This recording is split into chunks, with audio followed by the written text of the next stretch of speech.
Ta-da! Ta-da! Ta-da! Ta-da! Ta-da! Ta-da! Abracadabra. Abracadabra, and we're back. Abracadabra, and we're And we're back. back. Barry Riley, how are you? I am fantabulous, Kenya, MJ. It's good to see you in this space, in this spiritual shift space. It's Good to be been, seen. It's good to be seen. It's good to see you too. yeah, it's been a With your, minute. it's been a minute since we've officially done spiritual shift um in this space with other, with opening up to the public. But we live in this space. We got a condo in the spiritual shift space. We got a house. We We got have a land. condo. We got land in the spiritual We shift. don't Well, visit. We don't visit. We live in the spiritual shift space. So yeah.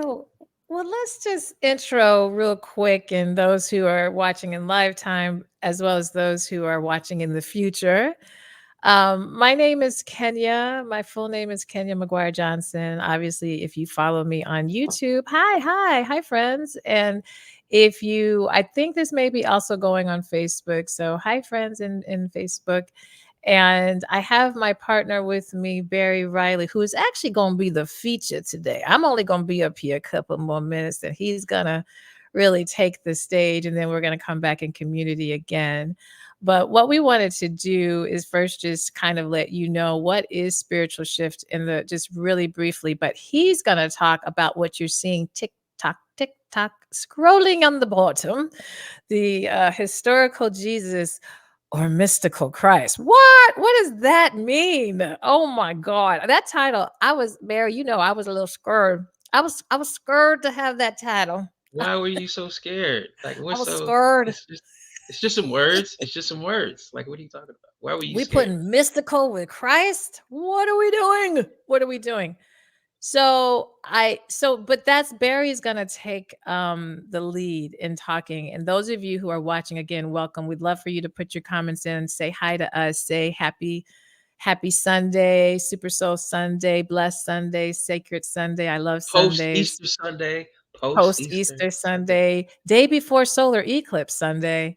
Love to hear your voices. And the way we're gonna do this is we're going to I, I'm going to talk just a couple more minutes, and I'm going to leave the stage, but I'm still here watching. And then Barry is going to give us a spiritual teaching. Can I say that? Is that right? A spiritual lesson teach? It's not a Yes. sermon, y'all. Not a It's not a sermon. sermon. It's not a sermon. It's Although not a you sermon. ready. You ready if it I'm ready. was. It's not a sermon. It's Yeah. just a talk. It's just a talk. We just talking up here. We just We're talking. just talking. We're just talking. Yeah, And we so just talking. he'll kind of give, some perspective. We hope you stay. Let this be your Sunday service kind of. Let this be your Sunday soul feeding moment. That's what this will be. And then I'm going to join back on the stage, and I got some questions. And I want y'all to write your questions, okay? So as you are listening to Barry, as you're listening to this topic, that has such a peculiar, I think, title. We don't really get to see these words all put together. Please put your questions in the comments. He will not be answering your questions in live time because he's doing more of the talk, but I am fielding the questions. And when I come back in the last half, I'll pose the questions up. Okay. And then, of course, if you have comments, we ask that everybody be respectful. This is an inclusive space. You do not need to be a Christian to be in this space, even though we are using where you see Christ and Jesus. You do not need to be of any faith, denomination, or any religion.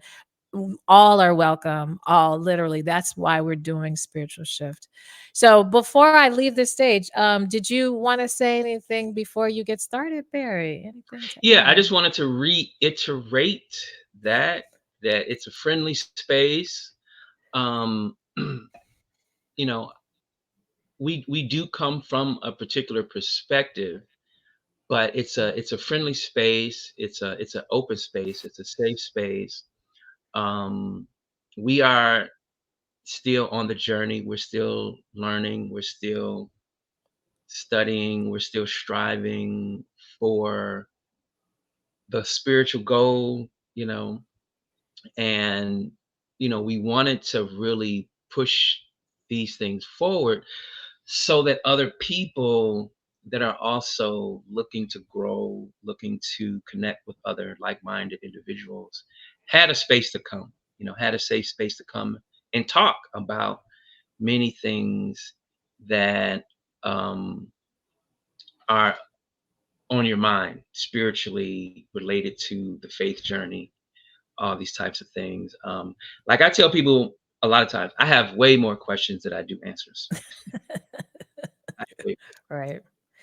Right. And I think that's the point of spiritual shift, while we're even calling it shift, is because I think sometimes our questions are not always welcomed in the space. Like we may attend a spiritual or faith-based event, and hear certain things, and then leave with a lot of insight and encouragement, but also may leave with a lot more questions.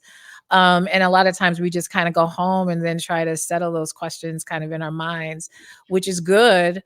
Or we just avoid the questions. But what we want at Spiritual Shift, we actually wanted to kind of inverse that, like, come in the space and let your questions be known so that we can talk about it in live time, as opposed to just rattling with it in your mind and at home. We want it to feel comfortable enough that if you have a question, there's no dumb question, there's no silly question, there's no wrong.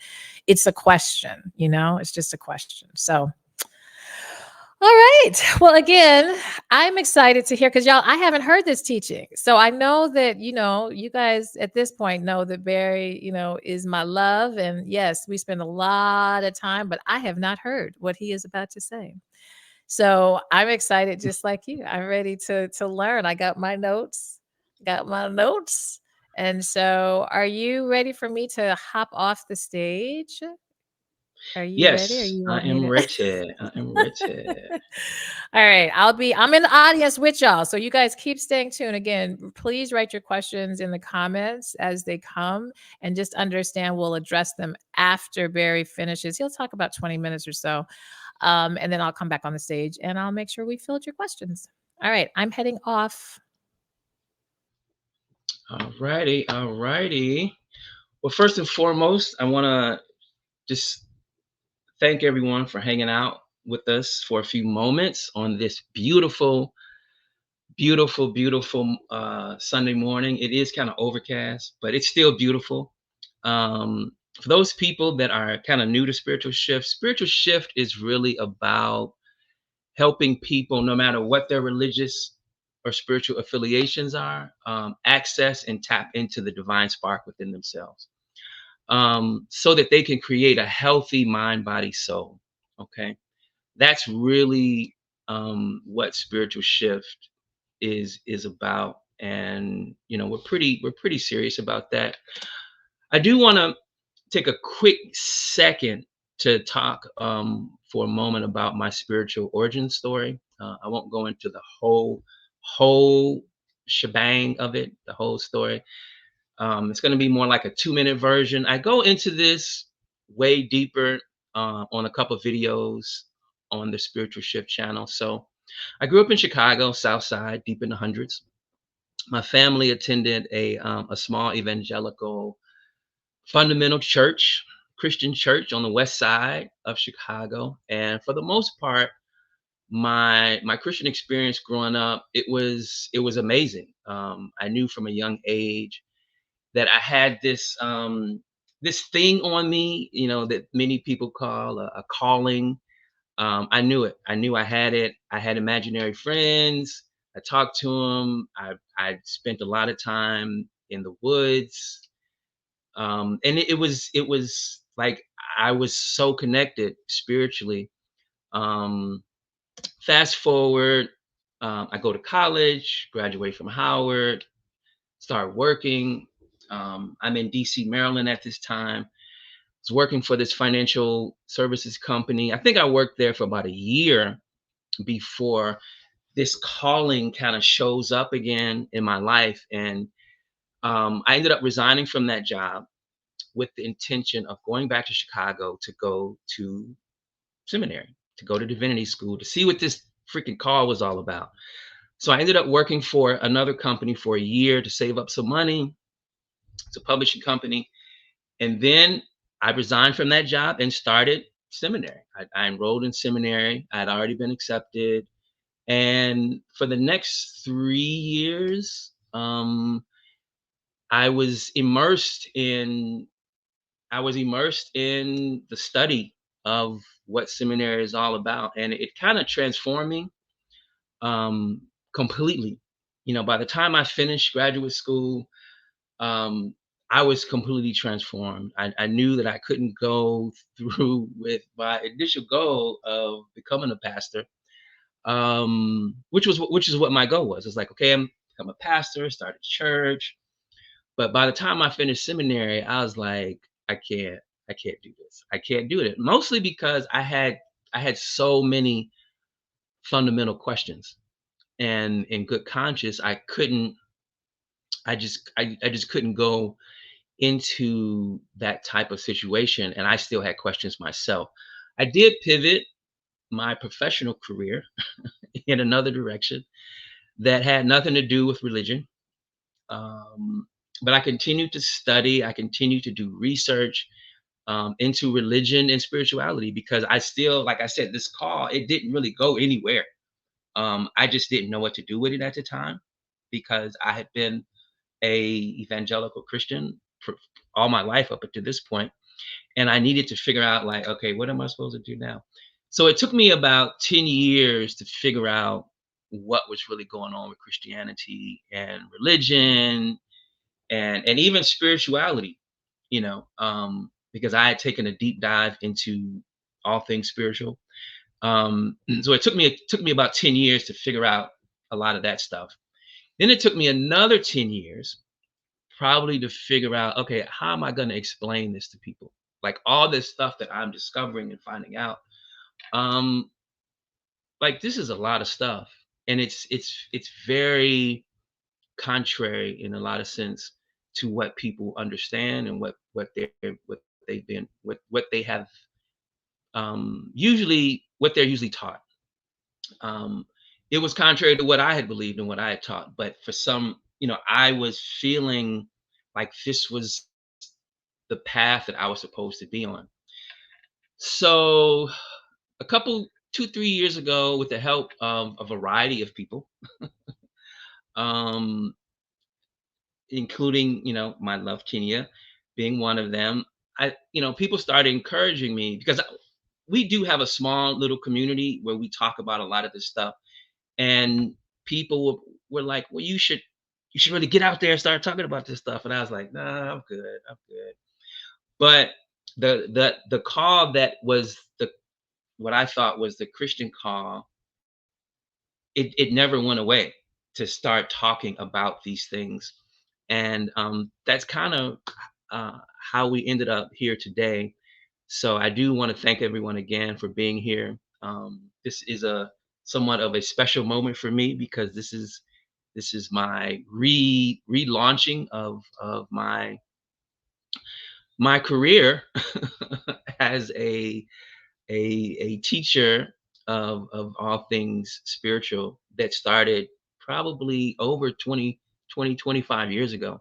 So that's that. So historical Jesus or mystical Christ? That is the question.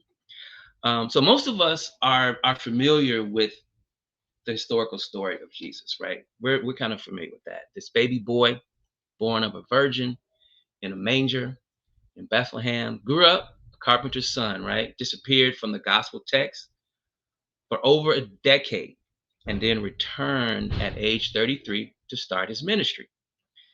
He recruited disciples, he preached, performed miracles. He was snitched on and betrayed by one of his own crew, crucified, killed, and then resurrected on the third day. We know this story, right? It's everywhere. Most people in the West, especially America, United States, we know this story. This story has gone all over the world many, many, many times. Um, there is another story, however, that is seldom, if ever, told. Um, I've I've sat in a lot of sermons, a lot of church time, as many people have, right? I've never, ever, ever, ever heard a sermon or message talking about the mystical side of the Jesus story. Never. I've never heard it. But it's something that I discovered, to be honest, quite honest, I discovered in seminary. And as I studied the text and as I delved deeper into the languages, it was like this is something that is very, very entrenched in the Bible, the mystical side of the Jesus story. Now, what do I mean about mystical, right? Um, I don't want it to be confused with mythical, as in mythology, even though the two, mystical and mythology, are connected.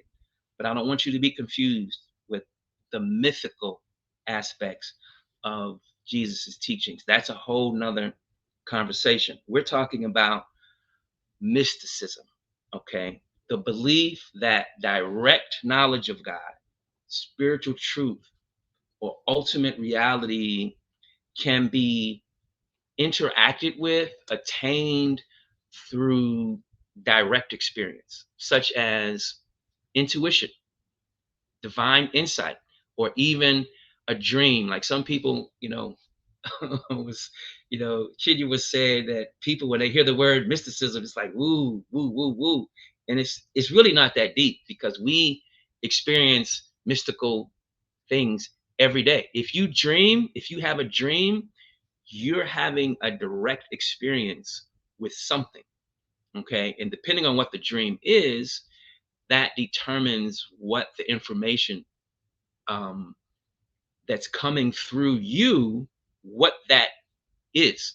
All right. So mysticism isn't something way out in the world, in this cosmos, that is not as close to us as our own dreams. If you have a thought in your head, like an intuition, like I do this all the time, I'll hear a voice in my head that says, oh, don't go over there, or go over there, or call that person. And a lot of times I won't even listen to it. I'd be like, nah, I'm not going to do that. And then lo and behold, it'll be like, dang, I wish I had listened to my inner voice. I wish I had listened to it because I would have been able to take advantage of this. That's all mysticism is. Okay. It's as simple as that. And then it does get a little more than that, as we're going to talk about um, some historical aspects of the mystical story of Jesus. So, this other story that's going on right next to the historical story of Jesus. All right, we all know the historical story, the events of Jesus's life. The mystical story, and just on a side note, like in the Old Testament is filled with mystical stories, mystical events. It's just everywhere. All right. Um, maybe I'll do a talk on at a future date. I'll do a talk on all the stuff that's going on in the Old Testament around mysticism. Okay, but that's another talk. So, what are some examples of Jesus in mysticism and Jesus talking mystical? So, I want to give you guys just a few examples. So, in Luke 22, 19 and 20, this is the scene where Jesus, this is what's often called the Last Supper or the communion. And he says, and he took bread, gave thanks and broke it, and gave it to them, saying, this is my body given for you. Do this in remembrance of me. In the same way, after the supper, he took the cup, saying, this cup is the new covenant in my body, which is poured out for you. Now, Jesus is saying, like, this is some, this is a cup, this is my blood, this is some bread, this is my body. That's all mysticism because he's I'll explain it, but that's all mystical language. That's all mystical talk. John 10:30. I and the Father are one. All right. Jesus is talking to a group of people, many of them very religious people, and he says, I and the Father are one. And they get totally mad at him. And what he's saying something very specific. All right. And then they understood what he was saying, which is why they got mad at him. He's literally saying that that he and the Father were one being, and they just went crazy and tried to kill him. But it's a very mystical statement. All right. Luke 17:21. The kingdom of God is within. All right. Many of us have heard these statements, but we didn't really fully understand what Jesus was saying. He's saying the kingdom of many people are, think that the kingdom of God is it's an event, all right? But Jesus is saying, no, the kingdom of God is within you. All right. So that's a whole thing right there. So Luke 13:18 and 19, Jesus says, um, so many people, even the disciples, were always interested in, well, when is the kingdom going to come? Like, where's the kingdom? Where can we go? We need to set up our kingdom.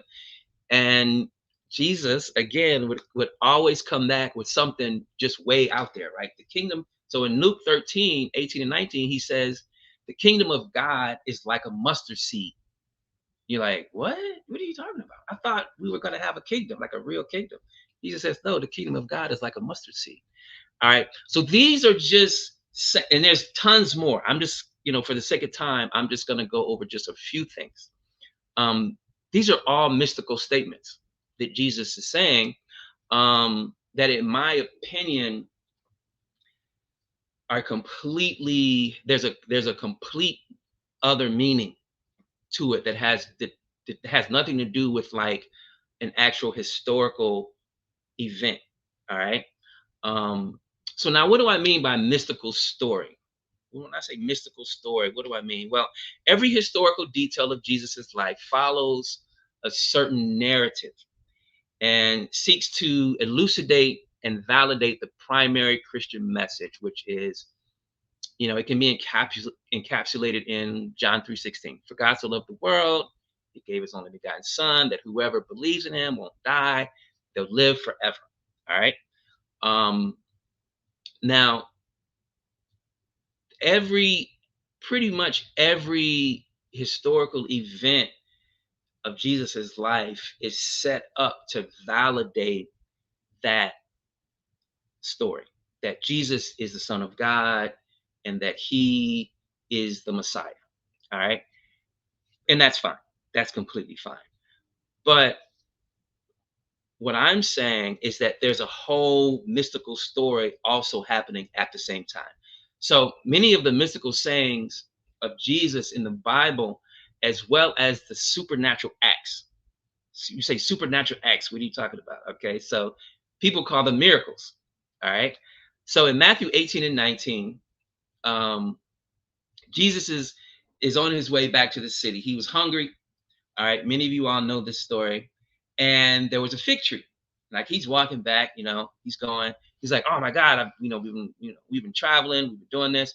I'm hungry." So he sees a fig tree, and he went up to the. He's like, "Oh, it's a fig tree. I could go get something to eat." Right?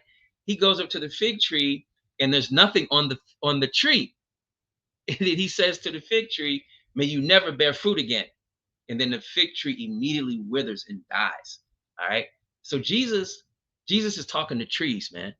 Like really, like he's literally went to the tree and was like, "You're done. It's over for you. You're dead." And the tree just withers up. Complete mystical. That's a complete situation right there. In Matthew 17:24 and 27, when they came to compare, this is another event that's going on. When they came to Capernaum, the collectors of the 2 drachma tax went up to Peter, one of the disciples, and said, "Does your teacher not pay the tax?" He said, "Yes." And when he came into the house, Jesus spoke to him first, saying, okay, so that's one thing. Jesus spoke to him first. Peter was somewhere else, comes into a house. Jesus immediately says something to him. Like, how did he know what Peter was about to say? All right. What do you think, Simon? He said, what do you think, Simon? From whom do kings of the earth take toll or tax? From their sons or from others? And when he said from others, Jesus said to him, then the sons are free. However, not to give offense to them, go to the sea and cast a hook and take the first fish that comes up. And when you open its mouth, you will find a shekel. Take that shekel and give it to them for me and for yourself. So if you understand what's actually going on here, um, Jesus tells the disciple, go to the go to the river, cast your pole, pull a fish out. The first fish that you get is going to be some money in the mouth of the fish. Take that, give it to the people for our taxes. That's a lot right there. That's a lot right there. Jesus is doing some amazing things right here. All right. Luke 22:50 and 51. Now, this is a very famous scene here. And one of them struck the servant of the high priest, cutting off his right ear. Jesus answered, no more of this. And he touched the man's ear and healed him. Now, this is like I said, this is a famous scene. This is where Judas, snitches on Jesus. The guards come to arrest Jesus. All right. One of Jesus's crew gets angry and cuts off, like, leave him alone, don't touch him, cuts off one of the guards' ears. All right. Jesus calms everybody down, takes the guy, puts his ear back on his head, like on his face, and heals him. Now, when we read this in the Bible, it's like we're like, oh, Jesus performed a miracle. But we aren't really taking into account the phenomenon here. Like, and I give the example, like, say you witness a car accident, like a really, really, really bad one. So bad that people are maimed, body parts are off people's bodies, and someone pulls up, jumps out, walks over to the person, puts their limbs back on their body, and heals them right there. And you see that person get up and walk away. That would, I know that would freak me out. That would freak me out. But this is the type of stuff that Jesus was doing. All right. And we don't really put our whole mind on this because this was some pretty big stuff Jesus was doing. And these are all mystical acts. Jesus is tapping into a power. He has direct access to something um that is pretty phenomenal. So we're going to keep going. And these are just a few. These are just a few. Like I said, if you many of us are familiar with the historical story, but we don't take into account the narrative or the story that all these mystical sayings, all these mystical acts, what are they trying to tell us? What is Jesus trying to tell us? All right. And they present, in my opinion, they present a story of a man who is presenting himself as an example of what we can become, right? What we can become.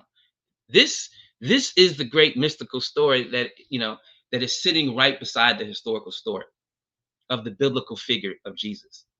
All right. And Jesus says this, he says this himself in John 14:12. Um, he says, verily, verily, I say unto you, he that believeth on me, the works that I do shall he do also. He or she, I'm gonna put the she in there. He or she shall do also, and greater works than these shall he or she do, because I go unto the Father. Okay, so it sounds like what Jesus is saying is that, yeah, I've done some great things in front of you, but you will do these works as well, and even greater works than these. Now that's a pretty bold statement because I just, you know, shared a few works that Jesus did. Jesus said, yeah, I did some great stuff, but you're going to do these works and more. All right. He's on the record in the Bible saying this. So what is he actually trying to say? What do you mean that we could do these works that you did, Jesus? What do you mean? Um, so it's my opinion that Jesus is wanting us to do these things. But how do you get to the point where you can be like Jesus and you can do the things that Jesus is doing?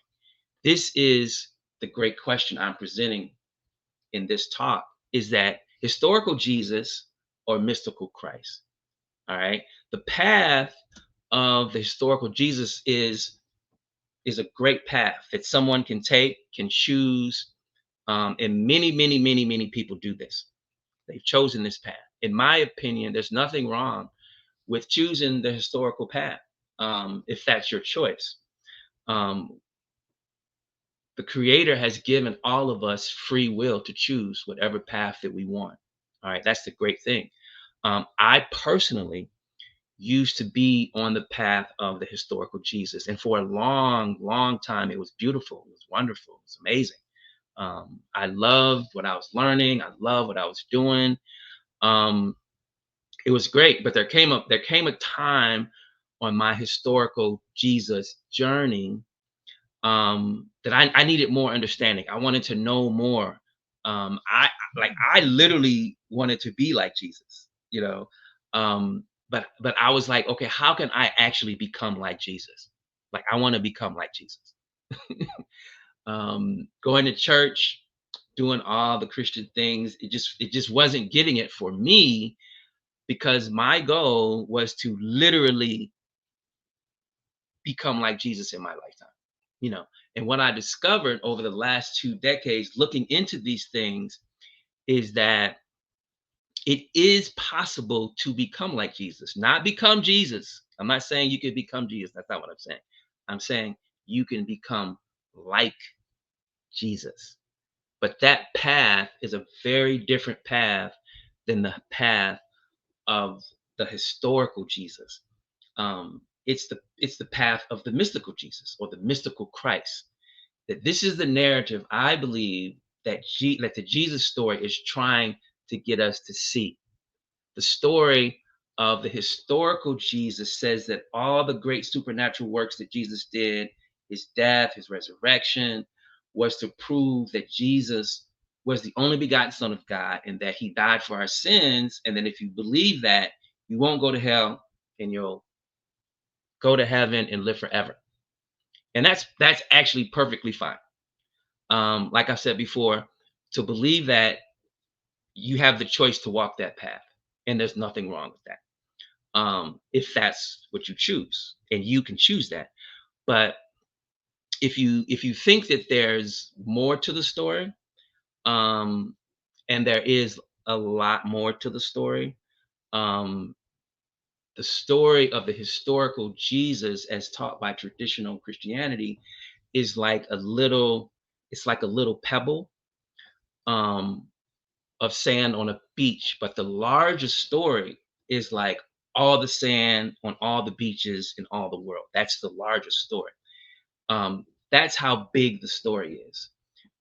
But you can only access that story by walking the path of the mystical Jesus or the mystical Christ. Um, that's the only way you can access that story. And that's your choice too, you know. And that's why I titled this talk, historical Jesus, which is a path, and you can choose that path, and it's okay to choose that path, or the mystical Christ, which is another path, and you can choose that path. That path leads to a much larger story. All right. So I'm gonna share three things, and then I'm gonna be done. I'm gonna share three things that you need to do if you really want to start understanding what the larger spiritual story is, even the larger religious story is. Um, the first thing is that you have to be willing to grow. You have to be willing to grow. All right. Um, there's nothing that we do in life where we don't have to grow. Everything you should be growing. All right. And I don't have time to go completely into that, but either you're growing or you're not growing. All right. So you have to be willing to grow. The second thing is that you have to be willing to get outside of your box. All right. Whatever your box is, in other words, to grow, you have to become a new person so that you can take advantage of the new things that are waiting for you. You can't stay the same person. So to do that, you have to get outside of your box. Whatever you're thinking, whatever you're believing, um, you you have to say, okay, well, in order for me to attain this, I have to kind of let a couple of things go so that I can attain this. And it doesn't mean it doesn't mean that you have to change your religion or change what it is that you believe, but you do have to get outside of a particular box so that you can grow. And then the third thing is that you have to be willing to step into your divine calling and onto your divine path. You have to be willing to step on the path. And all those things are kind of related, but you have to be willing to really start walking in the direction that your soul wants to go. Because your soul came here to do some things. It came here to to to grow, really, to experience some things.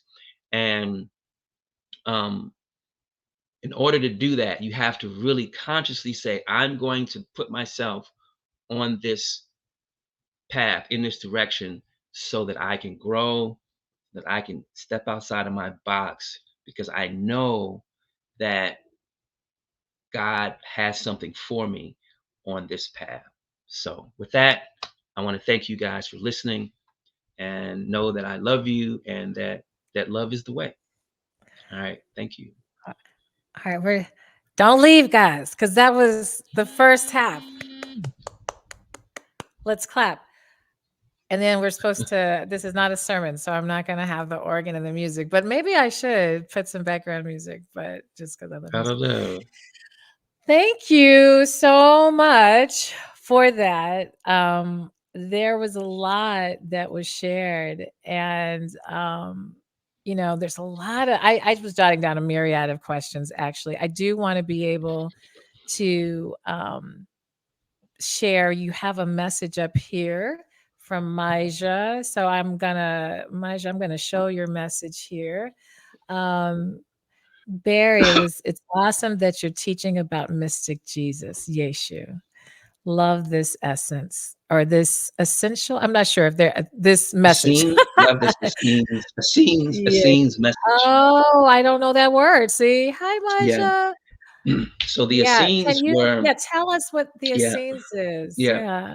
So the Essenes were, so I talk about this in one of the other videos on the Spiritual Shift channel, is that there were a lot of Christian, I use quotes, but there were a lot of communities that emerged that were centered around Jesus's teachings. The Essenes were one of those communities, and they were very mystical in nature. They were very mystical in nature. Yes, the I love Essenes were a community that emerged, and they taught the teachings of Jesus, but they took the mystical route, and they were huge. The Essenes were um, a huge community. Um, yeah, I mean, I could go into that, but we can just leave it there. Yeah. Well, I love it because it's thank you, Maja, for sharing that comment and for joining us and listening. We love Barry and I love Maja. She's a really special soul. I've had Maja on my podcast. If those of you who want to learn more about her, she's a therapist, but she's a really special therapist who integrates a lot of spiritual teachings in her therapy. So, but I love that, even bringing up even just a teaser of that so that people also recognize that this is not just coming out of your mouth, that there are communities and, this it's just we haven't created so many spaces, you know what I mean, to have these conversations. So, if others of you who are listening in live time have just comments or questions, feel free to put in the comments. I think I can only see the YouTube comments. I'm going to try to bounce over to Facebook if they're there. But I got some questions. I got a few questions. So, All right.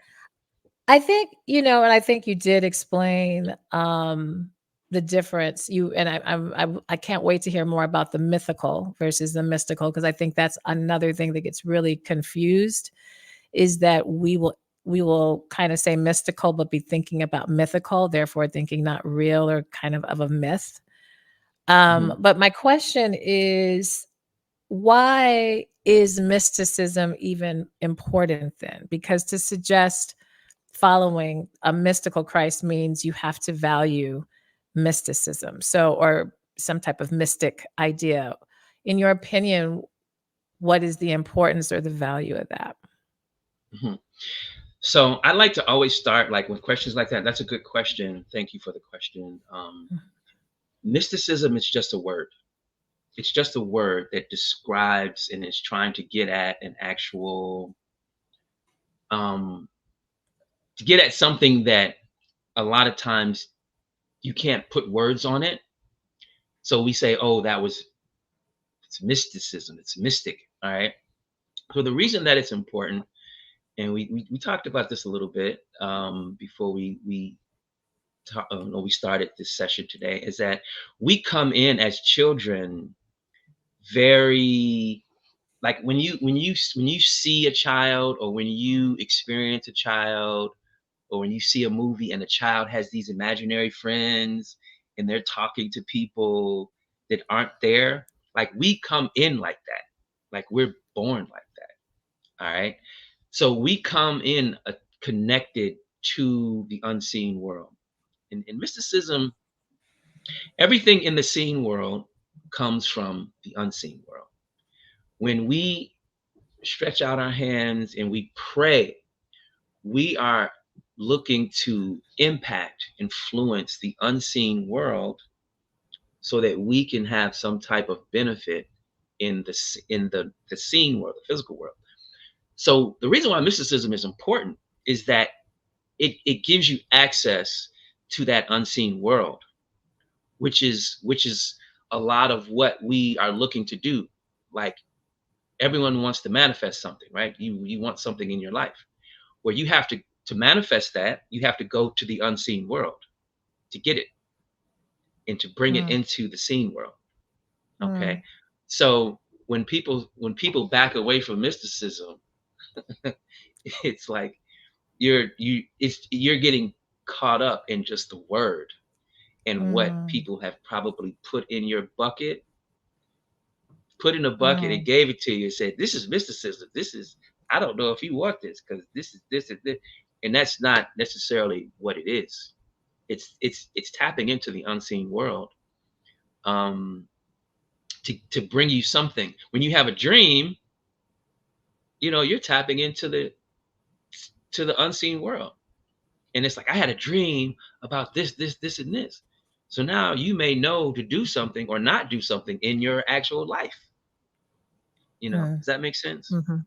Absolutely, Yeah. absolutely. I mean, a lot of these questions I'm asking are not necessarily my personal like needing personal answers, but I think that I wanted to make sure I ask some of them are mine, but ask questions that I commonly hear and, that others maybe haven't necessarily put in the chat, but I know that, I hear. So thank you for Even as for simple as really breaking it down.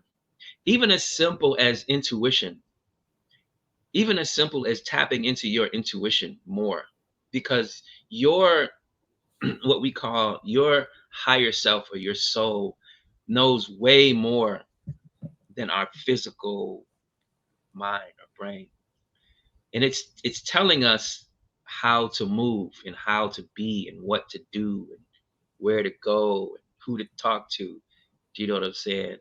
That's our intuition. That's all a mystical process.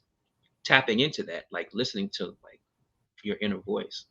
So it's not woo woo. It's not woo woo. Yeah, yeah. Yeah, that's why I asked it, because I think this is a challenge. I'm glad you talked about get out of the semantics, or just like the hearing the word, because I think that really cuts people off going down the path, because that word itself has had so many, I think, negative, honestly, connotations, and connotations that would suggest not of God, or connotations that would suggest even demonize, or just bad, or just not good. So I'm really grateful that you are adding to that perspective, so that people can feel still safe, and not, because it's hard to go down a path if you feel from the front door that something is wrong with that word. So, and I think you've Mhm. said no, it's a very natural, and we use the word intuition all the time. And I'm so glad you said manifestation, because if that's not a buzzword, I don't know what is. But you're right, we are trying to manifest from a space of knowing, so that intuition of what it is we want, and we want to see it in our actual conscious life. So Right. that in itself is really a more mystic approach, which is why I think some people maybe do say, oh, I don't get into that manifestation stuff, because they think that it has But some they negative. do. They do. Yeah, we're They manifesting all the time. we're manifesting all the time. All That's the the thing. time. You're either doing it We're the consciously or unconsciously. exactly. That's right. Exactly. Exactly. Another one of my questions. So when I was listening to you read the different scriptures and tell the different stories, I kind of, you know, reverted a little bit back to my own childhood, or when I was first getting exposed to the Bible and stories and scripture. And I remember when I would listen, and so this colors a lot of my adult 51-year-old brain, but I would always be like, when I would hear these stories, it's like, well, clearly this is just symbolism. Like, this isn't real. Like, hearing Jesus put the ear back on his head, like that's just trying to teach us the power of God, like the power of things. But that, in fact, no, that's not really happening. So for the person, because I hear this a lot, that's why I think that the Bible and religion can become, to some people, a fairy tale. How is, someone really doing those things? And I know in my brain, it was very confusing for me, because I'm like, well, they're just trying to teach us the power, right? They're not really trying to say that this happened. But I felt like when you were just describing, you were kind of saying, no, this was happening. It was kind of a mystical action. Can you clarify? Like, do you see what I'm trying to say? Like, I'm trying to Yeah. say, Yeah. some people may say that's just symbolism, not Right. necessarily a Right. mystical like thing. Right. That is a great question. I'm glad you asked that question, because this Good. is when I say that the story is big. The story is big, and it's both and. You know what I'm saying? Mm, Even though mm. I say there's a historical Jesus and there's a mystical Jesus, they're actually connected. You know. Um. So I'm gonna attempt to do this very succinctly and not go into some big thing. Um. So yes, it can be symbolism. Yes, all of the all of the acts that Jesus performed, all the miracles, are highly, highly symbolic. Highly, highly, highly, highly symbolic. Yes, absolutely. But it, in my opinion, it's also it also can be interpreted, like you said, to e- explain or to show the power of God. So this is where people get kind of caught up, is that the supernatural, like these are supernatural things that Jesus was doing, right? Highly symbolic, absolutely. Highly analogous. They they're using analogies to explain deeper truths. Yes, totally, absolutely.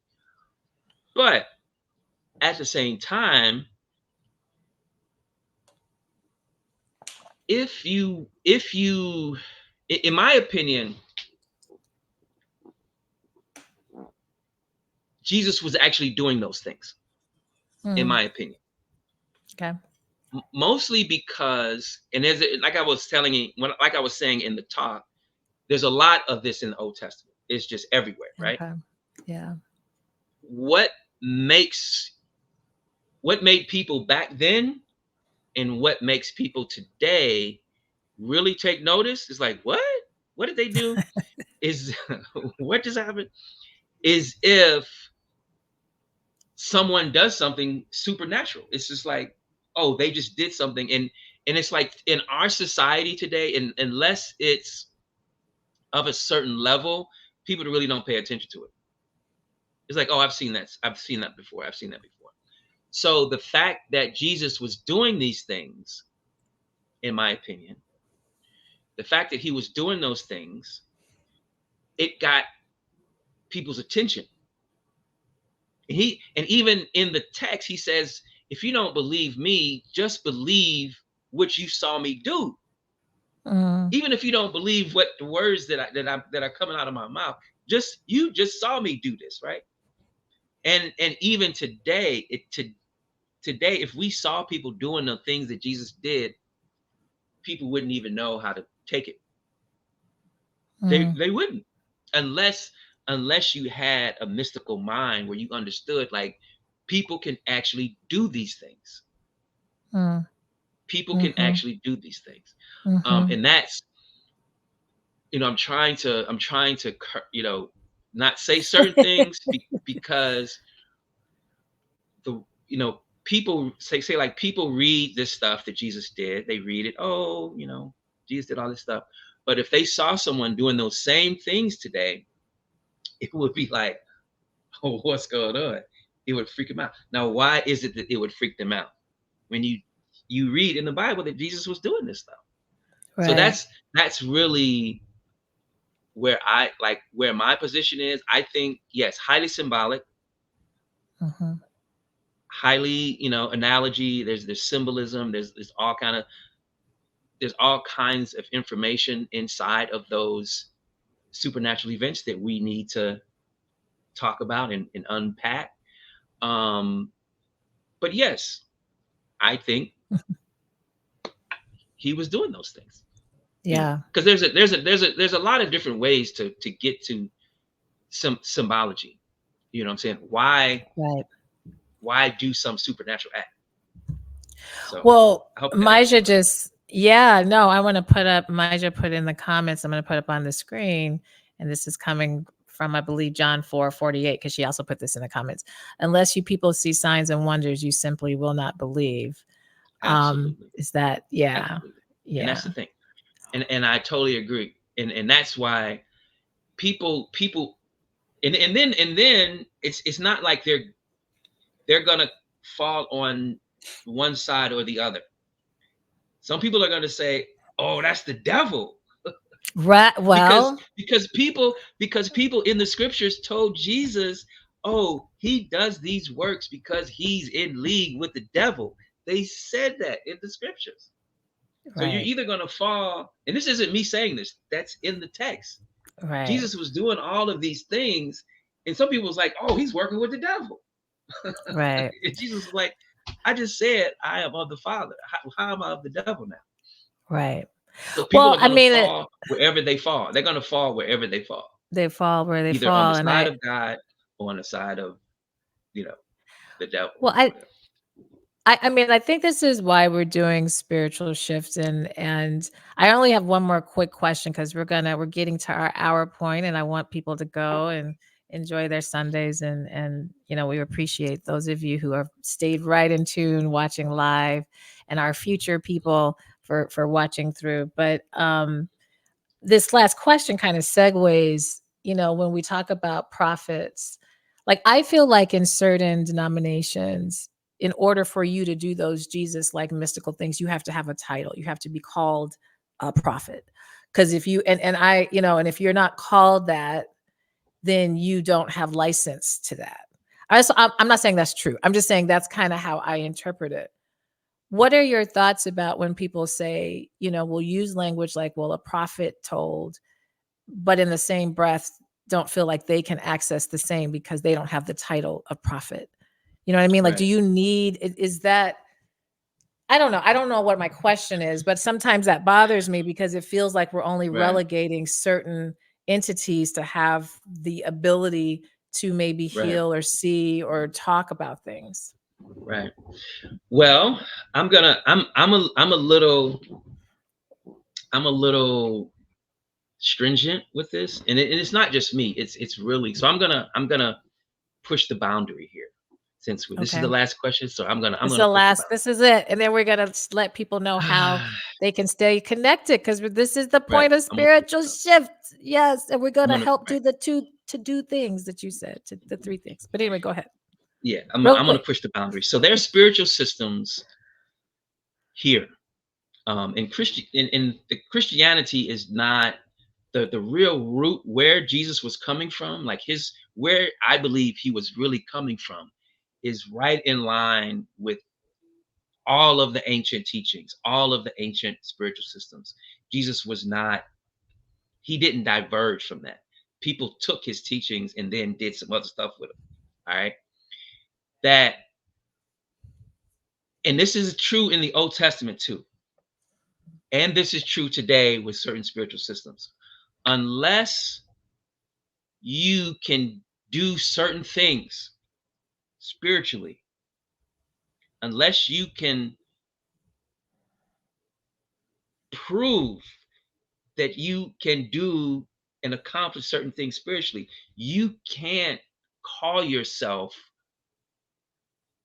a certain thing. Like, for example, I will use an example. Unless you can't call yourself a traditional priest, unless you can do certain things.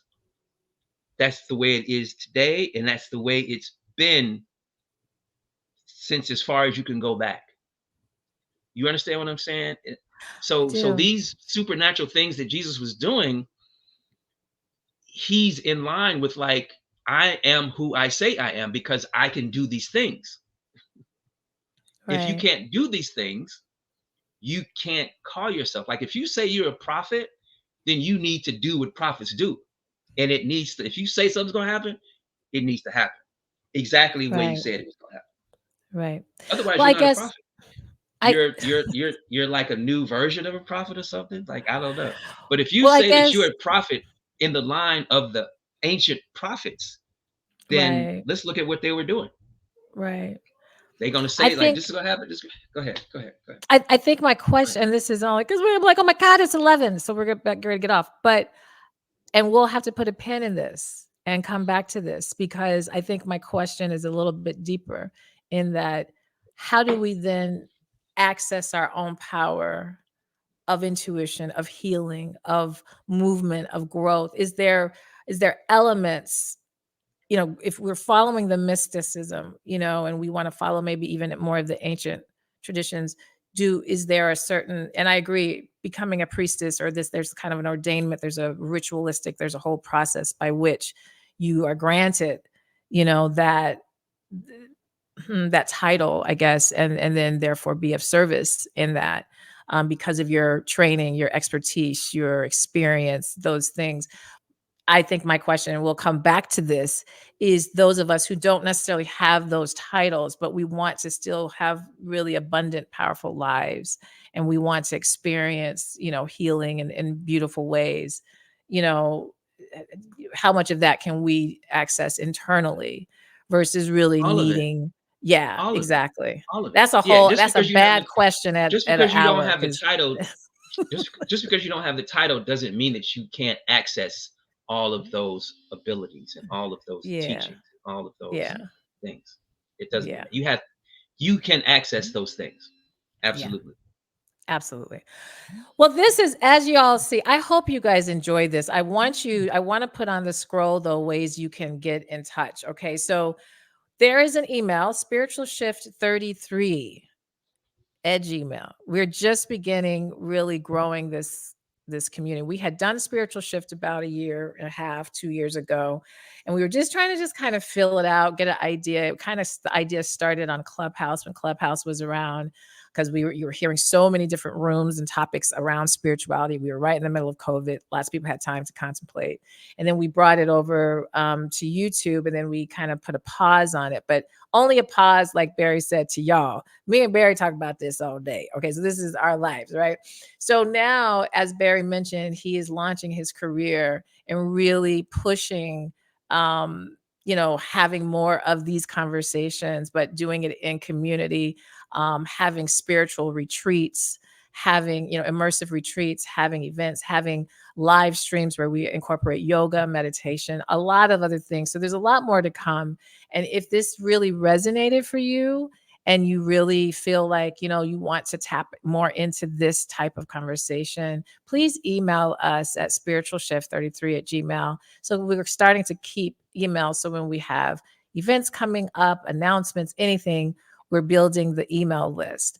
We don't got the lead magnet and all that stuff yet. So, because I know people are like, well, what do I get if I put on, no, just if this is resonating, then be a part of it, be willing to email. Okay. The other thing is, if you came in a little bit in the middle and you're kind of like, well, what's giving, Barry, like, what kind of credentials, what makes him say that he can, talk about this? He actually, as he was alluded that he completed seminary school. Please go to bshawnriley.com. That way you can learn more just about Barry, his, who he is, his, educational, professional background, and some of the other professional things that he's doing in addition to spiritual spaces. And because he gave us of his time, I said, you better put the Cash App up. Everybody else puts Cash App. It's my birthday. It's the day that I got a new car. Buy me some money or give me some money for cash or for gas. I'm just kidding. Again, though, this is not our offering table. I only said, because what you're doing, Barry, I think is so valuable and necessary. And I think that there are many other people who want to hear this, many other people who have this perspective and want to also be in community, and to do these things and to create our time. We have to have resources. And so if this touched you, obviously feel free to Cash App at Spiritual Shift 33. And this is our way of building up more opportunities to do it. My role, I'm not going to be doing spiritual teachings like this, but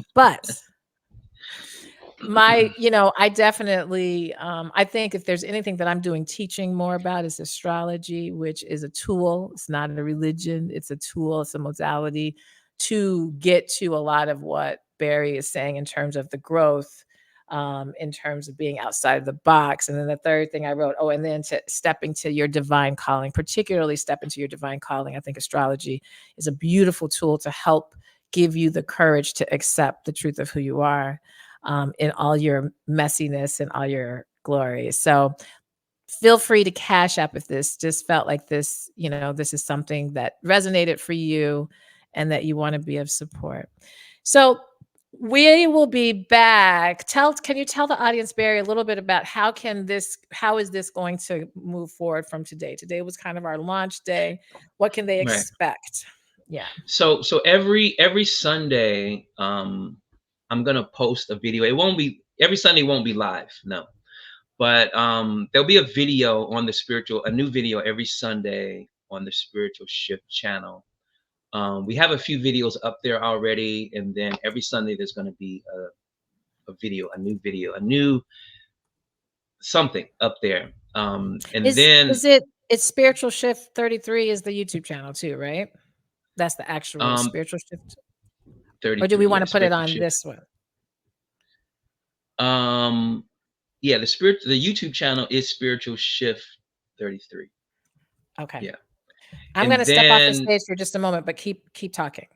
okay, so then on May 19th, we're gonna have our next live event.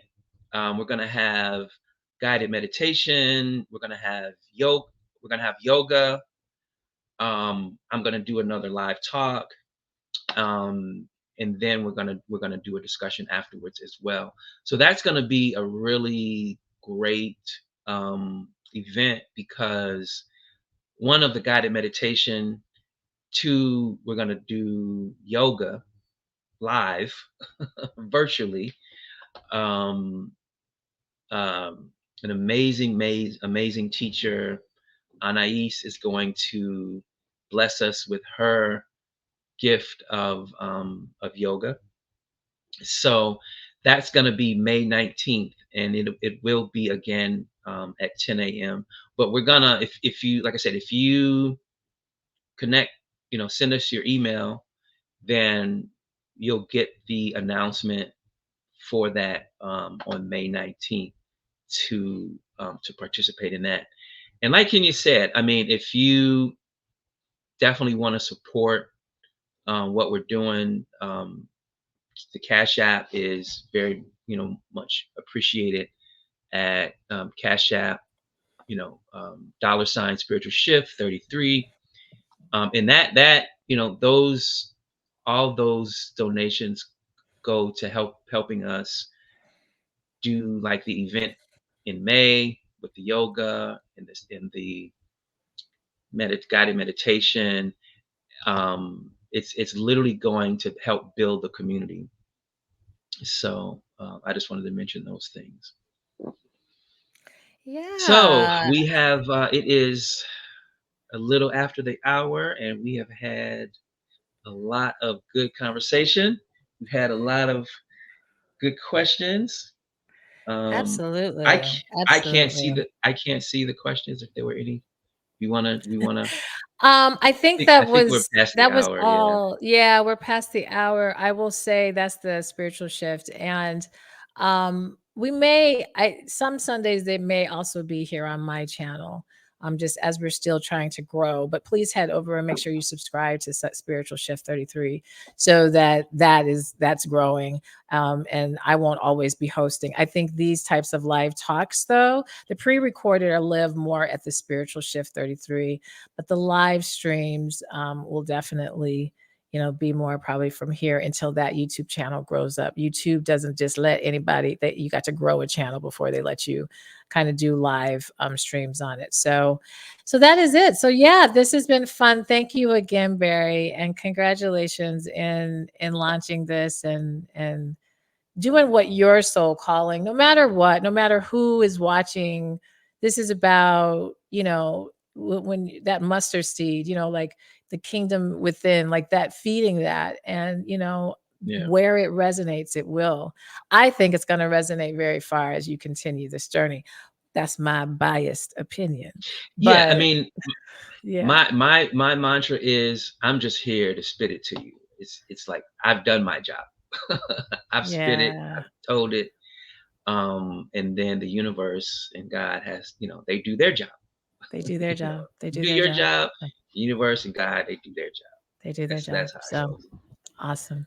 All right, you guys have an Right. amazing Sunday. We'll be back in a live. You talked about that? I had to step away. A live Yeah, May Zoom 19th, though, May live 19th. Zoom, May Um 19th. and Yeah. and we'll do another live, like YouTube live like this at some point. I always try to announce it because these are fun because we can see you in live time. But in between, make sure you're checking out the pre-recorded videos that are dropped every Sunday, starting next Sunday on Spiritual Shift 33 on that channel. All right. You guys be good. Be blessed. We'll talk to you All right. later. See you guys later. All right. Bye.